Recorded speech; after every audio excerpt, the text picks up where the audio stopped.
एक छोटा सा गांव था जो शहर से काफी दूर बसा था। उसी गांव के बीचों बीच एक पुराना सा मिट्टी का मकान था जिसमें रहते थे सबके प्यारे काका। काका की सबसे खास पहचान यह थी कि वे रोज होटल या ढाबा नहीं चलाते थे, बल्कि सिर्फ रविवार के दिन ही 100 किलो मटन पकाते थे। साथ में गर्मा गर्म चावल और कुरकुरा पापड़ भी परोसा जाता था। गांव में और भी कई होटल थे, लेकिन रविवार के दिन सारे होटल सुनसान हो जाते और काका के आंगन में मानो मेला सा लग जाता। उस रविवार को भी काका तड़के उठ गए और बाजार की ओर निकल पड़े। बाजार के कसाई ने हंसते हुए कहा, काका, आज फिर 100 किलो मटन ले जा रहे हो? लगता है पूरे गांव का पेट तुम्हें ही भरना है। काका ने मुस्कुराते हुए जवाब दिया, अरे भैया, रविवार का दिन है और रविवार मतलब काका का मटन। आज सबका पेट भी भरेगा और मन भी। वे भारी भरकम मटन उठाकर धीरे धीरे घर पहुंचे। दरवाजे पर उनकी पत्नी काकी खड़ी थी। काकी बोली, सुनते हो, इतना सारा मटन अकेले ढोलाते हो, थकान नहीं होती क्या? क्यों ना हम गांव में ही एक होटल खोल ले। रोज यही काम होगा तो थोड़ा आसान हो जाएगा। होटल? अरे भगवान, ये कैसी बात कर रही हो? अगर होटल खोलेंगे तो रोज बनाना पड़ेगा। रोज बनाएंगे तो लोगों को वही स्वाद कहाँ मिलेगा? अभी तो लोग हफ्ते भर इंतजार करते हैं, तभी उनका प्यार और स्वाद दोनों बरकरार रहता है। पर मुझे तो लगता है कि तुम्हारे हाथ का स्वाद कभी कम ही नहीं होगा। लोग हर दिन भी खाएंगे तो उबेंगे नहीं। बस यही राज तो मैं किसी को नहीं बता सकता। ये स्वाद रविवार का ही है और रविवार का ही रहेगा। काका ने बड़ा सा लोहे का बर्तन रखा और नीचे लकड़ी का चूल्हा जला दिया। सबसे पहले उन्होंने खड़े मसाले, दालचीनी, लौंग, काली मिर्च, जीरा को सिलबट्टे पर पीसकर ताजा मसाला तैयार किया। फिर उसमें उनका गुप्त मसाला डाला, जिसकी खुशबू पूरे आंगन में फैल गई। करीब 2 घंटे तक मटन धीमी आंच पर पकता रहा। उधर दूसरी ओर बड़े भगोने में चावल उबल रहे थे और काकी कड़क पापड़ तल रही थी। काकी ने हंसते हुए कहा, अरे ये खुशबू तो मोहल्ले के कोने कोने तक पहुंच गई है। देखना, 12 बजते ही लोग उमड़ पड़ेंगे। लोगों के चेहरे पर जो चमक होती है ना, वही मेरे लिए सबसे बड़ी कमाई है।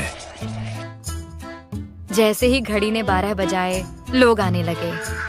कोई परिवार पूरा आ गया तो कोई साइकिल से भागा भागा आया। बच्चे खुशी से उछल रहे थे। काका, जल्दी दो, भूख लगी है। काका बड़े प्यार से प्लेट सजाते। गर्मा गर्म चावल, मसालेदार नली वाला मटन और साथ में पापड़। पहला निवाला खाते ही सब बोल उठते, वाह काका, ये तो कमाल है। आप रोज क्यों नहीं बनाते? अरे भाइयों, यही तो मजा है। अगर रोज मिलेगा तो ये स्वाद खास कहाँ रहेगा? याद रखो, ये मटन सिर्फ रविवार को ही मिलेगा। आपका राज चाहे जो हो काका, पर आपका मटन तो लाजवाब है। हम तो पूरे हफ्ते इंतजार करते हैं बस रविवार के लिए। धीरे धीरे भीड़ इतनी बढ़ी कि दोपहर होते होते सारा मटन खत्म हो गया। कई लोग मायूस होकर बोले, काका, जरा ग्रेवी ही दे दो, वही बहुत है। माफ करना भाइयों, अब तो ग्रेवी भी नहीं बची। अगला रविवार आने तक सब्र करो।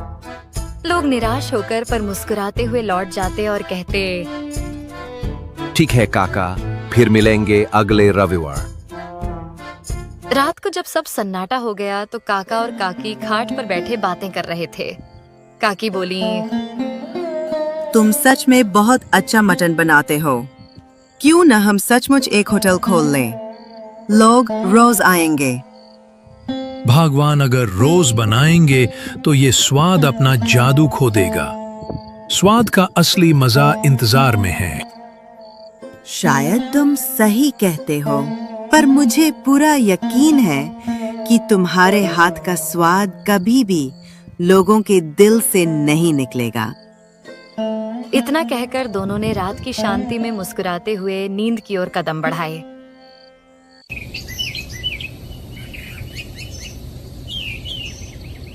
अगले दिन सुबह काका गांव की गलियों में टहलते हुए निकल पड़े।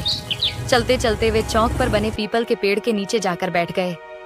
लोग आते जाते काका को प्रणाम करते, पर काका अपनी मुस्कान के साथ सबको आशीर्वाद देते रहते। इतने में एक नौजवान उनके पास आया और बोला, काका, आप यहाँ अकेले बैठे हो? अगर समय हो तो मेरे साथ चलो। मेरा एक छोटा सा ठेला है जहाँ मैं चिकन करी बनाता हूँ। चाहता हूँ कि आप मेरे चिकन का स्वाद लेकर बताओ उसमें क्या कमी है। अरे भैया, ये तो और भी अच्छा है। यहाँ यूं ही बैठने से तो अच्छा है तुम्हारा चिकन चख लिया जाए। चलो दिखाओ अपना हुनर। दोनों उसके ठेले पर पहुंचे। लड़के ने जल्दी जल्दी गर्मागर्म चिकन करी और चावल की प्लेट सजाई और काका के सामने रख दी। काका ने पहला निवाला लिया, कुछ देर चबाया और फिर बोले, देख बेटा, तुम्हारा चिकन ठीक है, पर इसमें जान नहीं है। लड़का हैरानी से बोला, जान नहीं है काका, मैं तो ताजा मसाले डालता हूँ। बात मसालों की नहीं है, तुम चिकन को मैरिनेट करते हो क्या? नहीं काका, मैं तो सीधे पका देता। यही तो कमी है। अगर चिकन में स्वाद लाना है तो पहले उसे 30 मिनट नींबू, अदरक लहसुन का पेस्ट और थोड़ा गरम मसाला लगाकर मैरिनेट करो। जब वो मसाले में घुल मिल जाएगा तभी असली स्वाद आएगा। फिर पकाना, देखना लोग बार बार मांगेंगे। धन्यवाद काका, कल से मैं जरूर ऐसा ही करूंगा। काका हंसते हुए वहां से आगे बढ़ गए। थोड़ी दूर जाकर वे अपने पुराने मित्र रामलाल के घर पहुंचे। रामलाल बरामदे में खाट पर बैठे थे। काका मजाक में बोले, अरे भाई, तुम तो दिन ब दिन बूढ़े होते जा रहे हो। हाँ यार, बूढ़ा तो हो ही रहा हूँ। लेकिन तू बताओ, तू इतना जवान कैसे दिखता है? कहीं कोई राज तो नहीं छुपा रखा? काका ने ठाका लगाते हुए कहा, राज है तो सही, पर बता दूं तो तू भी जवान हो जाएगा। फिर गांव वाले हम दोनों को देख हैरान रह जाएंगे। दोनों जोर जोर से हंसने लगे।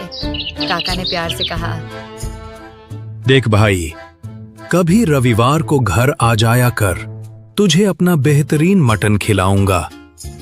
हाँ यार, मैंने भी बहुत तारीफ सुनी है तुम्हारे मटन की। एक दिन जरूर आऊंगा। थोड़ी देर बातें करके काका विदा लेकर अपने घर लौट गए।